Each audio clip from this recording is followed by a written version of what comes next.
বড় বাজারের মেহতা বিল্ডিং এর ছবি দেখতে পাচ্ছেন, চারপাশ ধোঁয়ায় ঢেকে গিয়েছে, আগুন লেগেছে কলকাতার বড় বাজারের মেহতা বিল্ডিং। আপনারা জানেন যে কয়েকদিন আগে অ্যাক্রোপলিস মলে ভয়াবহ অগ্নিকাণ্ডের ঘটনা ঘটে। সেই ঘটনা রেশ কাটতে না কাটতে এবার অ্যাক্রোপলিস মলে আগুন।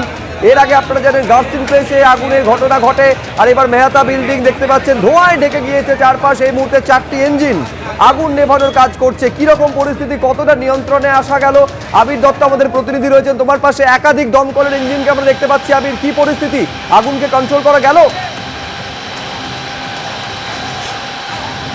দেখো, এখনো পর্যন্ত আগুন নিয়ন্ত্রণ করার চেষ্টা চালাচ্ছেন দমকলের আধিকারিকরা। আমরা দাঁড়িয়ে রয়েছি মেহতা বিল্ডিংয়ের কাছে। শুরুতে এই ছবিটা দেখাবো যে মেহতা বিল্ডিংয়ের সামনে এখানে যে জায়গা আমরা দাঁড়িয়ে আছি, এখানে বেশ কয়েকটি জানলা দিয়ে ধোঁয়া বেরোচ্ছে।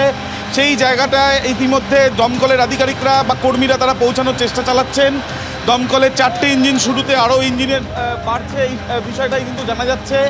এবং এখানে যে জায়গায় অগ্নিকাণ্ডের ঘটনা ঘটেছে সেটা কেমিক্যালের একটি দোকান, এমনটাই জানা যাচ্ছে। আশেপাশে দোকানপাট বা সাধারণ যারা এখানে থাকেন তাদেরকে এখান থেকে অন্যত্র সরে যেতে বলা হচ্ছে পুলিশের তরফে। এই যে মেহতা বিল্ডিংয়ে অগ্নিকাণ্ডের ঘটনা, মেহতা বিল্ডিংয়ের পাশেই বাগরি মার্কেটে ভয়াবহ অগ্নিকাণ্ডের ঘটনার কথা আমরা জানি।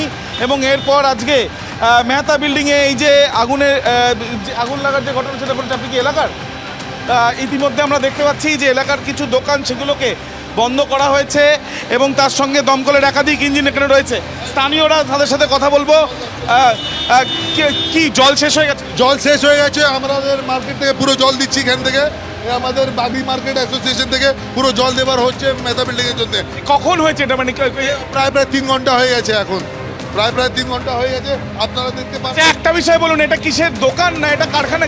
ওখানে মনে হয় কেমিক্যালের কোনো গোডাউন আছে, ওখানে ঢুকতে পারি না তো আমরা, তো এখান থেকে দেখা যাচ্ছে না। তো মনে হয় প্রচুর ধোঁয়া বেরিয়েছে, প্রচুর ধোঁয়া ছিল, সব একদম আগুন লেগেছে ভালো। আপনি তো দেখতে পাচ্ছেন কত ফায়ার ব্রিগেড এসেছে, অনেক ফায়ার ব্রিগেড এসছে। এবং তার সঙ্গে এখানে যেখান থেকে ধোঁয়া বেরোচ্ছে তার আশেপাশে বেশ কিছু জানলা দিয়ে কিছু মানুষকেও দেখা যাচ্ছে, তাদেরকেও নিচে আসতে বলা হয়েছে। এবং তার সঙ্গে ইতিমধ্যে আমরা দেখতে পাচ্ছি যে আগুন যেখানে লেগেছে। এবার প্রশ্ন হচ্ছে যে এই ধরনের বিল্ডিং বাগরি মার্কেটে অগ্নিকাণ্ডের ঘটনার পর আবারও একটি অগ্নিকাণ্ডের ঘটনা, সেটা ঘটলো কীভাবে মেহতা বিল্ডিংয়ে? তার ঠিক উল্টো দিকে। তাহলে কি নজরদারির কিছু অভাব ছিল বা অন্য কিছু ছিল? যদিও এখনও পর্যন্ত স্থানীয় যারা এখানকার ব্যবসায়ীরা তারা জানাচ্ছেন যে দমকলের এখানে যে জল, একটি ইঞ্জিনের জল শেষ হওয়ার পরে তারা পাশ থেকে বাগরি মার্কেটের এখানে যে পাম্প রয়েছে বা তাদের এখানে যে জলের ব্যবস্থা রয়েছে সেখান থেকে জল দেওয়া হচ্ছে। এবং এখানে এই যে অগ্নিকাণ্ডের ঘটনা, সেখানে ইতিমধ্যে একাধিক ইঞ্জিন এসে পৌঁছেছে, এসছে দমকল এবং তার সঙ্গে ডিএমজি। এবং যে পরিস্থিতি তাতে কিন্তু ধোঁয়া, স্বপন মজুমদারকে বলবো দেখানোর জন্য যে এখানে এসির পাশ থেকে ধোঁয়া বেরোচ্ছে। কি থেকে আগুন বা কী কারণে আগুন নিশ্চিতভাবে বলা যাচ্ছে না, তবে একটা আতঙ্কের বাতাবরণ তো অবশ্যই।